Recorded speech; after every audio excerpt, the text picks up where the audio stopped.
आजकल चर्चा में तबादलों की भी बात हो रही है।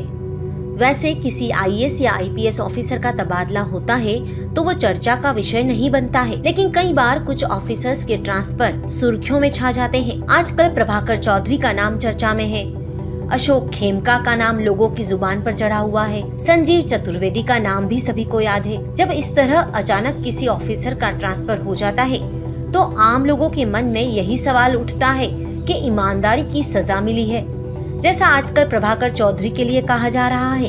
तो आइए आज आपको इन अफसरों के ट्रांसफर नियम के बारे में बताते हैं। देश की प्रतिष्ठित और कठिन परीक्षा यूपीएससी पास करने का सपना देश का हर युवा देखता है।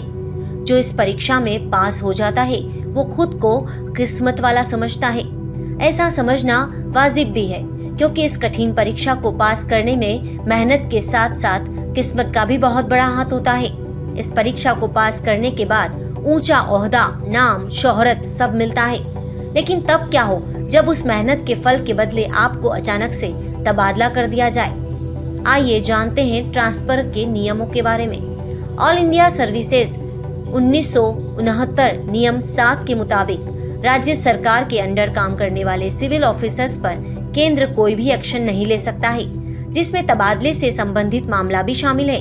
अगर कभी हालात ऐसे बनते हैं तो केंद्र और राज्य दोनों की सहमति होना जरूरी होता है। तो वहीं इंडियन पुलिस सर्विस 1954 के नियम 6(1) के मुताबिक राज्य को केंद्र की बात माननी जरूरी होती है। राज्य सरकार भी किसी खास क्षेत्र में कोई बड़ा अधिकारी अपनी पावर का गलत इस्तेमाल ना करे, इसलिए 2 या 3 सालों के अंदर अधिकारियों का ट्रांसफर कर दिया जाता है। इसके अलावा शादी होने पर पति पत्नी एक ही कैडर में नौकरी करना चाहते हो तो स्टेट गवर्नमेंट केंद्र सरकार से सलाह मशविरा कर एक अधिकारी का ट्रांसफर दूसरे एकेडमी कर सकती है। इसके अलावा एक नियम ये भी है कि आईएएस या आईपीएस अधिकारी की पोस्टिंग उसके गृह जिले में नहीं होती है, और ऐसा स्वाभाविक है क्योंकि अपने जानने वालों के प्रति उनका विशेष झुकाव न हो, इसके लिए ऐसा नियम बनाया गया है। किसी भी आईएएस या आईपीएस ऑफिसर के निलंबन की प्रक्रिया जटिल होती है, इसलिए उनके तबादले कर दिए जाते हैं। इसके अलावा सिविल सर्विसेज के लिए डीओपीटी के नियम भी हैं। सिविल सर्विसेज के अफसर की पोस्टिंग के संबंध में डीओपीटी नियम कानून बनता है, जिसमें 2 साल से पहले अफसरों को नहीं हटाया जा सकता है, और अगर हटाना है तो राज्य या राज्य स्तरीय सिविल सेवा बोर्ड इसका फैसला करेगा।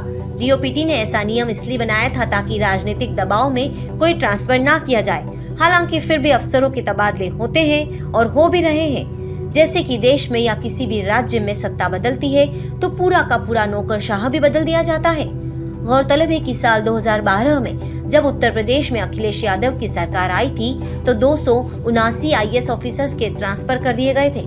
तो वहीं साल 1997 में मायावती ने एक ही दिन में 229 अधिकारियों के तबादले किए थे। कमोबेश ऐसी स्थिति कई प्रदेश में देखने को मिलती है। अशोक खेमका का नाम तो कोई भूल ही नहीं सकता है, जिनकी 28 साल की नौकरी में 50 से ज्यादा तबादले हुए थे। तो वहीं 1982 आईएएस बैच के विनीत चौधरी, जिनका मात्र 31 साल के करियर में 52 बार तबादला कर दिया गया। वेस्टर्न मार्क सिम्पन्स अपने 36 साल के करियर में 50 बार ट्रांसफर कर दिए गए।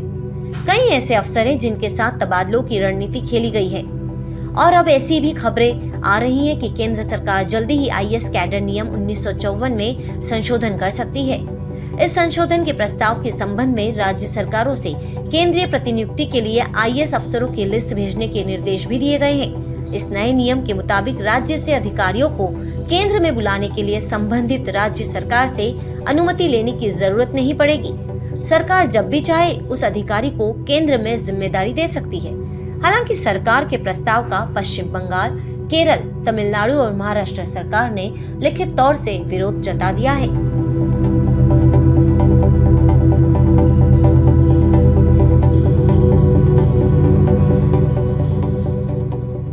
हमारे साथ जुड़े रहने के लिए देखते रहिए देश रोजाना का YouTube चैनल। सब्सक्राइब कीजिए, साथ ही देश रोजाना की खबरें सबसे पहले देखने के लिए प्रेस कीजिए बेल आइकन।